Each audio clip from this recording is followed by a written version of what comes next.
청년들 반갑습니다. 저는 일주일 동안 잘 지냈는지 모르겠네요.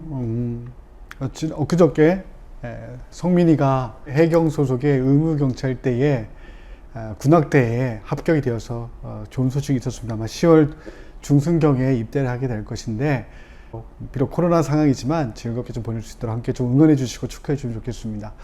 지난 주 중에 여러 가지 한국교회가 어려웠죠. 한국교회뿐만 아니라 한국 사회 자체가 좀 많이 힘겨웠던 시간들이었는데, 지난 주일 8월 23일 날 한 목사님의 글이 인터넷에서 네티즌들 또 SNS에서 떠들썩하게 이슈가 되긴 했었습니다. 정강훈 씨를 비롯한 특정 교회로 인해서 한국교회가 집중 포화를 먹고 있는 상황 가운데 있었지만, 그 목사님의 글이 또 문재인 대통령이 트윗에서 한번 언급을 하게 되면서 이렇게 좀 사람들의 관심을 많이 갖게 되었죠. 물론 그 글 하나 때문에 교회에 대한 이미지가 바뀔 수는 없지만, 그 글이 참 마음에 담겨서 우리 청년들에게 좀 소개해 보려고 합니다. 한 번쯤 들어봤을 것 같아요. SNS 페북이나 트위터 했던 친구들 같은 경우에 한 번쯤 접했을 글인데, 제가 한번 좀 읽어보겠습니다. 자막이나 화면에 같이 좀 작업을 할 건데요. 한번 좀 들어보십시오. 마스크를 착용하라는 것은 잠잠하라는 뜻입니다. 막말과 거짓말을 하지 말며 불필요한 말을 줄이고 타인의 말에 귀를 기울이라는 말입니다. 손을 자주 씻으라는 것은 마음을 깨끗이 닦으라는 뜻입니다. 마음의 거울을 닦으면 자신이 보이고 마음의 창을 닦으면 이웃도 보일 것입니다.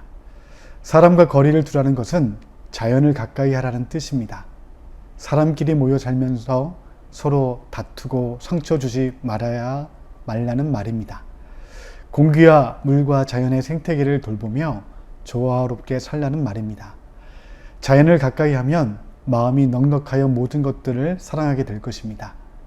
대면 예배를 하지 말라는 것은 언제 어디서나 하나님을 바라보라는 뜻입니다. 위안을 얻거나 사람에게 보이려고 예배당에 가지 말고 천지에 계신 하나님을 예배하라는 말입니다. 어디서나 고요하게 하나님을 대면하면 그 나라와 그 뜻에 가까이 이르게 될 것입니다. 집합하지 말라는 것은 소외된 이들과 함께하라는 뜻입니다. 모여서 선동하거나 힘자랑하지 말고 사람이 그리운 이웃들의 벗이 되라는 말입니다. 우는 이들과 함께 울고 무거운 짐을 홀로 진 이들과 나누어진다면 세상은 사랑으로 포근해질 것입니다. 네, 지난 8월 23일 부산에 있는 샘터 교회에 안중덕 목사님께서 설교 중에 언급하신 메시지가 SNS에 돌면서 이래저래 속상한 마음, 또 속상함을 넘어서 아팠던 마음들에 이렇게 좀 위안이 됐던 것 같습니다. 주일 예배가 영상으로 진행되고, 또 영상으로 진행되다 보면 내 편한 시간대에 또 내 편한 복장, 내 편한 공간에서 예배를 드리게 되죠. 정형화되어 있는 예배가 꼭 예배는 아니지만,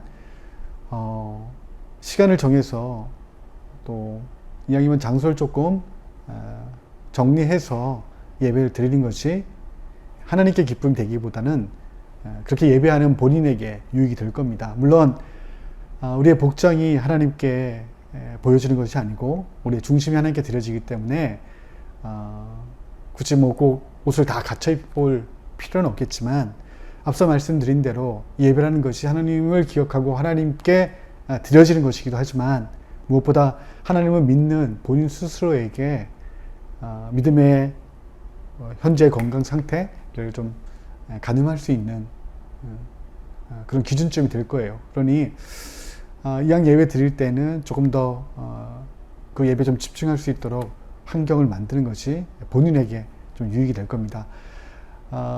안중동 목사님의 글처럼 코로나 상황 가운데 우리가 대면하는 것에 대한 부담이 커졌죠. 전염병이라는 게 참 무서운 게, 다른 병들이야 내가 앓고 나으면 그만인데, 이 전염병이라는 게 어떻게 전파될 줄 알 수 없는 상황이 되다 보니까 참 고약합니다. 그러다 보니까 만나거나 또 대면하는 예배가 오히려 이제 감염의 온상지가 될 수 있기 때문에 정부에서 좀 한국교회에 협조를 요청하는 상황이죠. 어느 곳에 있든 하나님 그곳에 계십니다. 그것은 어느 곳에서 하나님을 기억하고 예배하든 그것이 예배의 자리고 예배 초소라는 이야기죠. 또 한 가지, 그러니 내 편한 곳에서 드릴 수 있는 것이 아니라 내가 있는 그곳에 지금 하나님이 계시다면, 내가 그것을 믿는 믿음이라면 한번부터 나의 모습을 좀 점검해 볼 필요 있죠. 지난주에 이야기했듯이 청년들과 통화하다 보면 이제 예배에 대한 부분들 때문에 마음에 찔림 있는 친구도 굉장히 많아요. 이게 내가 신앙인인가? 이렇게 살아서 되겠나? 예배 이렇게 드려도 되나? 뭐 영상의 예배 제대로 지켜보지 못하고, 또 유튜브 이렇게 데이터 분석 쭉 데이터 자료들 좀 보면 설교 시간에 가장 이제 인원이 많고 설교가 끝나면 뚝 떨어져 버리는 경향성이 있습니다. 그만큼 이제 설교가 예배에서 차지하는 부분이 좀 커져 있는 것은 사실인데, 그럼에도 불구하고 여러분들에게 좀 부탁드리는 것은 나를 위해, 본인 스스로를 위해서 예배만큼은, 특별히 이제 주일 예배만큼은 어느 곳에 있든지 또 편하게 예배드리든지 상관없이 순서마다 조금 더 집중할 수 있는 환경을 만든다면 여러분들의 그 마음의 짐들, 내가 정말 하나님 바르게 믿고 있는 것인가에 대한 질문들 이렇게 좀 해소할 수 있는, 감정적으로 해소할 수 있는 그런 좋은 도움을 얻을 수 있을 것이라 여겨집니다. 고린도후서 10장 말씀 한 구절을 메시지로 좀 나누려고 합니다. 우리가 참 많이 약해져 있죠. 그리고 우리가 무엇을 할 수 없다고 느껴질 때 참 많아요.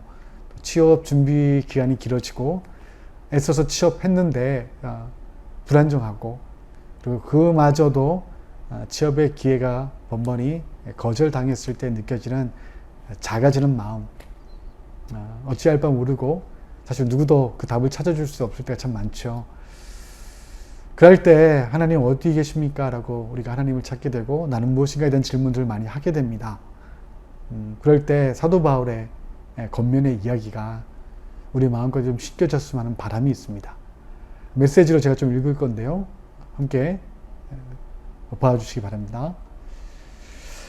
고린도후서 12장 9절 10절 말씀. 내 은혜가 내게 족하다.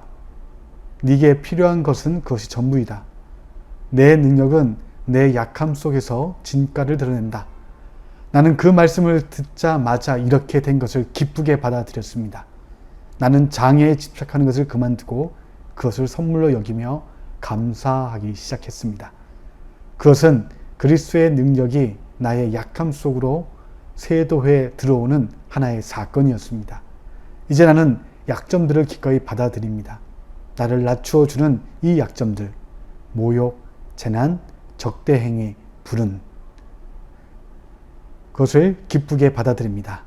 나는 그저 그리스도께 넘겨드릴 따름입니다.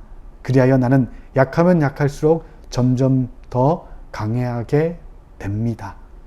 고린도후서 12장 9절부터 10절까지의 말씀이죠. 바울에게 약점들이 제법 있었습니다. 눈도 많이 어두웠고 여러 가지 질병들 안고 있었거든요. 하나님의 복음을 전하는 그 마음의 열정들이 그런 장애들 때문에 방해를 받아서 하나님께 오랫동안 여러 번 기도했던 것 같아요. 그런데 번번이 하나님, 너 약할 때 약해야 된다. 힘을 빼시죠. 하나님, 왜 자꾸 저 실패하게 두십니까? 억울합니다. 하나님 계십니까? 그럴 때 하나님께서 바울의 마음 가운데 꿰뚫어 버리시죠. 약할 때 나의 강함이 드러나니 나를 의지하도록 그 약함을 수용하라. 어렵습니다. 내 실패, 답답한 상황들 바뀌기를 바라고, 어느 때쯤 하나님 일해 주실까, 응답하실까 묘연할 때 답답하죠. 그럴 때 우리가 다시 한번 또 믿음을 점검합니다. 그러함에도 이 가운데 하나님께서 선하게 이끌어 주심을 믿는 믿음과, 그때가 언제인지 알 수 없어서 답답하지만 약할 때 강함 되시는 그 하나님의 섭리와 예수가 드러난다 하셨으니 내 상황 가운데 하나님만 바라보겠습니다라는 믿음의 결단과 선긋기가 답답한 우리의 현실 가운데 필요할 때가 아닌가 싶습니다. 한 주간 힘들랬으면 좋겠고요. 이제 2주 또 3주 정도 지나면 아둘람 모임들 줌을 통해서 진행해 보려고 합니다. 제 형제하고 환희 형제가 성김으로 있는데 그 역할을 잘 감당해 주기를 또 바람이 있는데요. 다들 바쁘고 힘겨운 상황 가운데에 누군가를 또 돌아보고 그 자리를 지킨다는 게 쉽지 않지만 우리 청년들 힘내고 함께 좀 기도하면서 약할 때 강한 되시는 하나님을 바라보는 청년들 되기를 바랍니다. 찬양 하나 하고 기도하고 여러분들 좀 축복하려고 합니다. 찬양은 주가 일하시네 찬양이에요. 날이 저물어 갈 때 빈들에 걸을 때에 손에 든 것 아무것도 없을 때에 내 힘으로 안 될 때에 그럼에도 불구하고 여호와 일에게 하나님 예비하심을 믿습니다. 예비하시는 하나님을 내가 신뢰합니다. 그 고백이 담긴 찬양입니다. 기타로만 제 음성으로 부른다는 건 힘겨운데 볼륨을 낮추고 여러분들 마음을 함께 좀 노래하며 본인에게 응원했으면 좋겠습니다.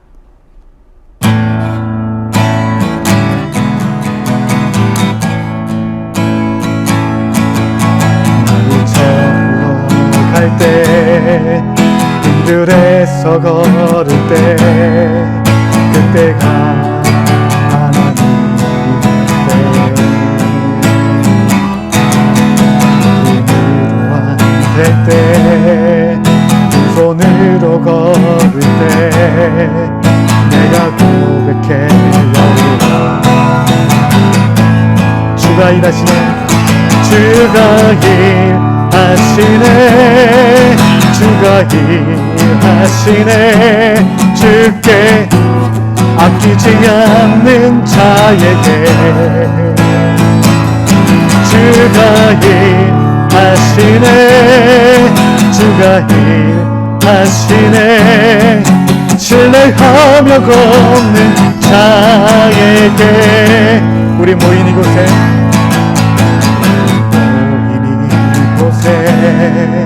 주님 함께 계시네 우리네 아버지네 즐겁다 물고기 내 모든 걸 드릴 때 모두 고백해 여호와 주가 일하시네 주가 일하시네 주가 일하시네 주께 아끼지 않는 자에게 주가 일하시네 주가 일하시네 신뢰하며 걷는 자에게 주가 일하시네 주가 일하시네 주가 일하시네 주께 아끼지 않는 자에게 주가 일하시네 주가 일하시네 신뢰하며 걷는 자에게 신뢰하며 걷는 자에게 신뢰하며 걷는 자에게 한 번만 더 신뢰하게 신뢰하며 걷는 자에게 함께 기도하겠습니다. 하나님을 신뢰한다는 것, 동행하시는 하나님이 성령으로 내 안에 함께 하신다는 것, 약할 때 강한 되심을 드러내시며 내 거한 곳이 하늘 꼭대기 저 수월 깊은 곳 바다 끝이라도 그곳에 함께 하신다는 그 주님을 느낄 수 없음이 우리 가운데 참 힘겨움이 될 때가 많습니다. 주님, 그것이 우리의 약함의 또 한 단면인데 그 약함을 주님 앞에 아뢰음을 통하여 우리 가운데 함께하고 계시는 그 주님을 바라보는 소망 있게 하여 주옵소서. 하나님, 코로나 상황으로 대면할 수 없는 상황들이 펼쳐지며 청년들이 지쳐갑니다. 이렇게 살아도 되는가? 이것이 신앙인인가? 이렇게 공부해서 되는가? 여러 불안한 마음들이 우리를 엄습합니다. 하나님, 그럴 때 하나님을 멀리 계신다라고 선긋기하기보다 우리 안에 하나님 계심을 기억하고 여전히 우리가 하나님 품 안에 있음을 놓치지 않게 하여 주옵소서. 갈망하고 소망하는 청년들 가운데 하나님 응답 주시고 그 마음에 말할 수 없는 탄식과 신음하듯 토로하며 한숨 쉬듯 내뱉는 그 한탄의 소리들 하나님 기억하여 주시고 저들 가운데 하나님의 선한 응답들 열어주셔서 믿음 지키고 가는 저들에게 하나님 일하심을 묵도하며 경험할 수 있도록 하나님 함께 해 주옵소서. 우리의 청년들을 축복합니다. 저들과 함께 하시는 하나님, 함께 하심의 증거들을 지금 저들에게 보여주옵소서. 예수님의 이름으로 기도드립니다. 아멘. 한 주간 힘내십시오. 함께 기도하며 응원하겠습니다. 화이팅!